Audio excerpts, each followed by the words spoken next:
Bismillahirrahmanirrahim.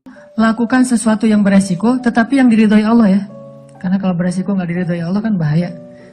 Nggak ada akad berarti dengan Allah. Sesuatu yang beresiko tapi diridhoi Allah. Saya pernah ngebuktiin itu berkali-kali. Menikah. Kok beresiko Ustaz? Nggak punya modal nikahnya. Kan standar pertanyaan paling mainstream tuh kalau mau nikah apa? Dari calon mertua. Kerjanya apa gitu kan ya? Paling mainstream tuh. Kalau saya ditanya kerjanya apa? Belum punya pekerjaan. Terus gimana ngasih makan? Allah yang ngasih makan. Tapi pede jawabnya. Sampai mertua juga. Belum lagi ngeluarin dalil ya. Kan ustadz lah ya. Banyak dalil ya. Ayat, hadis. Banyak lah udah saya kumpulin. Bisa jadi satu buku tuh. Khusus ayat dan hadis untuk melamar. Mudah-mudahan nanti bisa di-share ayat dan hadis. Bahan untuk melamar. Nembak calon mertua lah. Pak, itu ada tuh hadis ya. Cuman saya agak-agak ragu nih. Bunyinya kayak gimana tuh. Kurang lebih sih yang pernah saya dengar dari ustadz. Nih hadis sahih loh Pak. Kalau datang seorang pemuda yang baik akhlaknya gitu kan ya. Jangan ditolak. Itu saya pernah dengar. Bapak pernah dengar? Pernah sih. Nah gimana Pak? Saya beres langsung urusan. Masa dia mau nolak hadis kan ya? Ingkar sunnah tuh jadinya bahaya. Duh jangan pakai hadis deh dan segala macam. Nggak mungkin dia ngomong kayak gitu. Nikah tuh nggak punya modal tapi ya bismillah aja lah. Gambling kan. Masa saya mau taat kepada Allah dibiarin telantar kan nggak mungkin. Kan menikah itu untuk taat kepada Allah kan. Gua hawa nafsu. Emang hawa nafsu. Masa nikah nggak pakai hawa nafsu? Ini ada yang keliru di masyarakat kita. Katanya nggak boleh menikah karena hawa nafsu. Bukankah nikah itu adalah solusi buat hawa nafsu? Lo nikah nggak karena Allah tuh, karena nafsu. Nggak berbenturan dua hal ini. Tapi kalau dia menikah karena hawa nafsu dan ingin menghalalkan dengan terhormat hawa nafsu itu namanya karena Allah. Nggak ada cerita karena Allah berarti nggak melibatkan hawa nafsu. Nggak kayak gitu sih bahasanya. Sama kayak kita kerja nih. Lo kerja karena pengen gaji itu bukan karena Allah. Pengen gaji dan karena Allah itu nggak berbenturan. Kenapa kita pengen gaji? Karena kita pengen mendapatkan rezeki yang halal dan menafkahi keluarga. Dan itu semuanya karena Allah. Jadi nggak dibilang, gue jangan mengharapkan gaji, harapkan pahala. Pahala itu salah satunya gaji. Karena pahala dalam bahasa Arab nggak ada pahala, yang ada al-jaza. Al-ajru. Al-jaza itu artinya balasan, al-ajru itu artinya upah. Upah itu bisa dalam bentuk kesehatan, bisa dalam bentuk materi uang, bisa dalam bentuk kebaikan di akhirat, bisa dalam bentuk terhindar dari api neraka, dan seterusnya. Itu al-jaza, al-ajru. Termasuk mendapatkan hak kita dalam sebuah pekerjaan. Nggak masalah mengharapkan, saya kerja di Telkomsel, kenapa? Gajinya gede. Nggak apa-apa. Selama yang kita dapatkan itu halal. Tapi kalau yang kita kejar gaji gede dan syubhat, apalagi haram, itu bukan karena Allah. Termasuk menikah. Menyalurkan, kenapa kamu menikah? Karena saya pengen menyalurkan kebutuhan biologis saya secara halal. Wah, nggak karena Allah nih, nafsu nih. Emang nafsu, emang kenapa? Bukankah Allah mengatakan litaskunu ilaiha? Apa arti litaskunu ilaiha? Supaya tenang, supaya jadi nyaman, gejolak di dalam diri kalian dengan cara kepadanya. Itu bahasa. Dan di Al-Mu'minun juga dikatakan, walladzina hum li furujihim hafizun. Kalau nggak bisa hafizun, maka dia salurkan. Gimana cara nyalurinnya? 2. Illa ala azwajihim. Yang kedua nggak usah dibahas. Yang satu aja. Illa ala azwajihim, kepada istri mereka. Bukan istri mereka, istri-istri mereka. Illa ala azwajihim. Kalau dia menyalurkan dengan cara yang lain selain yang dibolehkan kayak gitu, kata Allah, faulaika humul adun. Dan Allah nggak suka kepada orang yang melampaui batas. Jadi menikah karena Allah, karena saya ingin menyalurkan kebutuhan biologis secara halal misalnya. Makanya mencari yang sesuai dengan kriteria masing-masing. Kalau misalnya ada yang kriterianya harus yang Arab, cari aja Syarifah, Habaib apa. Kalau Habib perempuannya Syarifah kan ya. Atau saya pengen yang Oriental, pergi aja ke Korea lah atau ke Jepang. Saya pengen yang misalnya etnik, bisa di Indonesia misalnya. Ini mas selera, nggak masalah. Bukankah Nabi justru mengatakan memilih perempuan itu yang pertama justru fisiknya? Walaupun yang paling berharga bukan fisik, tapi tetap ditaruh yang paling depan. Karena itu yang ketahuan duluan kan. Kita nggak mungkin tahu kesolehannya, langsung ketika awal ketemu ini soleha banget nih, belum tentu. Ketika udah kenal dekat baru tahu ternyata dia rajin tahajud, rajin tilawah. Walaupun kadang-kadang kita ngelihat dia di Instagram postingan terakhir tilawah, alhamdulillah 1 juz hari ini misalnya. Bisa kayak gitu. Tapi rata-rata yang pertama dilihat fisiknya kan ya. Walaupun fisik banyak menipu sih, hasil editan segala macam. Pas ngeliat orangnya, hah? Lebih cantik dari di Instagram sih. Dia salah ngedit. Ini artinya teman-teman, kalau menikah itu karena Allah, kenapa takut? Bukankah Allah sendiri berjanji, kalau mereka fuqara, apa arti fuqara? Gak punya apa-apa. Kalau miskin masih punya apa-apa, cuma dikit. Kalau fuqara gak punya apapun. Allah yang yughniyahumullah, Allah yang akan mencukupkan kebutuhan mereka. Oh, Allah yang cukupin, ya udah selesai. Nikah, datang, yuk nikah yuk. Gak gitu sih caranya.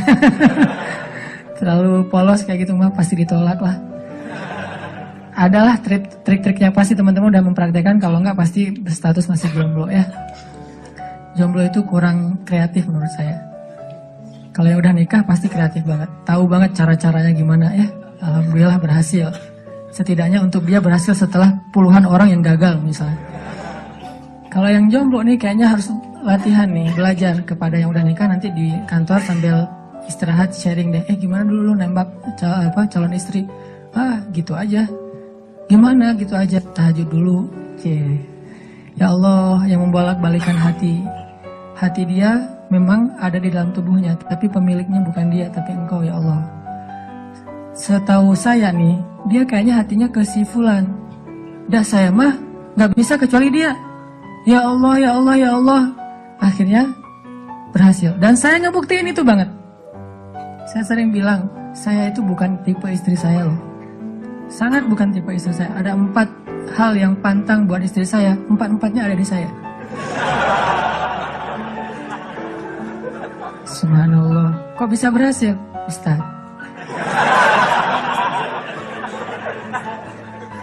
Dia berdoa, ya Allah, jangan itu, jangan itu, jangan itu, jangan itu. Saya cuma berdoa sekali, ya Allah, please yang itu. Ternyata tiba-tiba ya, kelepek-kelepek gak berhasil dia. Saya tanya, kenapa kamu milih saya? Bukankah 4-4-nya ada pada saya? Pertama, gak mau orang Sumatera. Katanya orang Sumatera itu keras. Saya? Dulu.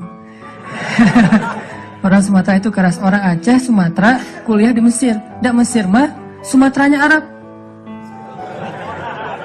Kan Arab juga ada Sundanya, ada Jawa ya. Sundanya Arab itu kayak Yaman. Itu Sundanya Arab, lembut-lembut. Sampai Nabi sendiri mengakui kan, orang Yaman itu hatinya lembut. Kalau Jawanya Arab itu yang ulet gitu kerja itu Palestina. Karena Palestina itu terkenal dengan keteguhannya. Tapi kalau Sumateranya Arab, yang ngomongnya keras gitu, belak-belakan, spontannya luar biasa, itu Mesir banget.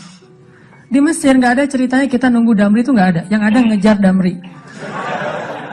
Kita nunggu di halte, Damri ngeliat kita makin iseng tuh, dicepetin. Mahasiswa cepat begitu. Kita lari ngejar. Yang nggak biasa naik Damri itu mahasiswa Malaysia, karena mereka kan beasiswa dari kerajaan, sehingga dianjurkan jangan naik Damri, naik taksi. Tapi kadang-kadang mereka kehabisan duit juga naik Damri. Begitu turun, berlawanan arah, itu ngegelundung tuh. Kita di atas ketawa-ketawa aja, Malaysia. Bukan negaranya, yang orangnya karena terbiasa naik taksi, naik MRT. Dan kita mah Damri, dusak-dusakan. Kalau udah ramai di dalam Damri marah-marah, sallu ala Nabi, udah sallallahu alaihi wasallam. Cara paling sederhana mendamaikan orang di Mesir itu suruh salawat. Humar segala macam. Mereka kalau ngomongnya kasar tuh nyebutnya humar, keledai. Karena keledai itu kan simbol hewan yang bodoh di Al-Quran kan. Ya humar gitu dan segala macam humar. Sallu ala Nabi sallallahu alaihi wasallam. Mulai lagi gitu. Tapi pas salawat mereka bisa cooling down dulu dikit. Saking menghargai Rasulullah ya. Kadang-kadang ada juga yang sambil marah. Sallu ala Nabi sallallahu alaihi wasallam. Di Mesir, orang Sumatera kuliah di Mesir, kebayangan? Udah Sumatera itu mungkin agak keras, kuliah di Mesir. Jadi wataknya tuh terbentuk dengan 2 negeri. Alhamdulillahnya ketemu orang Jawa yang mungkin beda banget dengan Sumatera. Gak mau dia orang Sumatera. Saya Sumatera. Sumatera Aceh pula. Dan Aceh di tempat markasnya gam, Aceh PD. Dan itu kan gam dulu banyak di situ ya. Terus yang kedua nggak mau yang kulitnya dof. Kebanyakan ke pantai misalnya. Saya nyebutnya nggak dop sih, nyebutnya eksotis gitu. Ketiga, nggak mau yang berewokan. Nggak usah tanya kenapa. Keempat, nggak mau anak pesantren. Ini juga nggak tahu kenapa nih. Empat-empatnya ada di saya nih. Ya Allah, please jangan itu. Ya Allah, saya pengennya itu. Kuat-kuatan doa. Ternyata doa saya lebih diijabah. Tadi kan, Ustaz. Pas ketemu sama dia, kenapa kamu mau sama saya? Padahal empat-empatnya ada di saya. Karena kamu punya yang kelima. Apa? Hati kamu. Nggak gitu sih ngomongnya. Yang jujurnya bukan itu mah versi jaim ya. Kalau versi jujurnya, kenapa? Karena kamu pelet gitu ya. Peletnya pakai apa? Pakai Al-Quran. Begitu ketemu, Bismillahirrahmanirrahim. Ria-ria dikit lah. Tapi ria untuk kebaikan kan, biar dapat seseorang yang sesuai dengan isi hati. Ngeklik langsung, ya Allah, berhasil. Dan setelah itu, biarin Allah aja yang ngatur. Mau kerja apa, mau tinggal di mana. Ternyata alhamdulillah saya ngerasain justru rezeki itu Allah mudahin setelah menikah. Dulu awal-awal saya datang ke Bandung, kita ngontraknya itu di rumah yang tempat pembuangan sampah. Di Tegalega tuh, di salah satu lapangan di Bandung, di pojok Tegalega itu ada pembuangan sampah. Kita tinggal di situ. Paling murah soalnya di situ. Mulai saya usaha nerjemahin buku, nggak ada yang mau nerbitin. Terjemahannya jelek katanya. Ya udah deh. Mungkin bukan terjemahannya yang jelek. Lihat muka saya dia sebel. Banyak orang yang lihat muka saya tuh sebel. Termasuk tadi calon istri saya pertama ngeliat muka saya, apaan sih nih orang kayak gini banget. Sekarang kok gini banget ya kamu. Tuh, terjemahin buku nggak bisa. Akhirnya saya nulis buku sendiri. Karena nggak bisa nerjemahin, nulis aja sendiri. Capruk aja pokoknya, nulis apa yang bisa ditulis. Ditaruh ke penerbit juga nggak ada yang mau nerbitin. Ada satu-satunya penerbit yang mau nerbitin, katanya royaltinya sedikit banget dan bayarnya setahun sekali. Bayangin, royalti setahun sekali. Sedikit sekali lagi tuh. Akhirnya saya terbitin sendiri. Jadi penerbit, jadi direktur, jadi penulis, jadi kuli. Angkat buku pakai kotak Marlboro, lintasin Jalan Soekarno-Hatta, ngirim ke Sumatera, Kalimantan. Pelan-pelan akhirnya usaha nambah dari penerbitan ke jual pulsa. Jadi saya dulu pernah jadi vendor gitu sih, bahasa kerennya, vendor Telkomsel gitu ya. Saya tuh jual pulsa, ada 60 cabang pulsa di Bandung sebelum ada di Alfamart dan Indomaret. 60 cabang pulsa. Terus nambah lagi ke jual beli mobil second. Beli, jual, dikira orang kaya banget, padahal gonta-ganti aja karena emang dijual. Tapi yang harga murah di bawah 100 juta, bukan yang mobil-mobil mahal. Terus coba-coba di properti. Ternyata Allah mudahin setelah menikah. Karena kenapa? Allah yang janjiin. Allah nggak mungkin ingkar janji. Gambling dikit lah di awal. Tapi di tengah dan di akhir kita akan melihat banget gimana Allah nunjukin kebenaran janji-janjinya.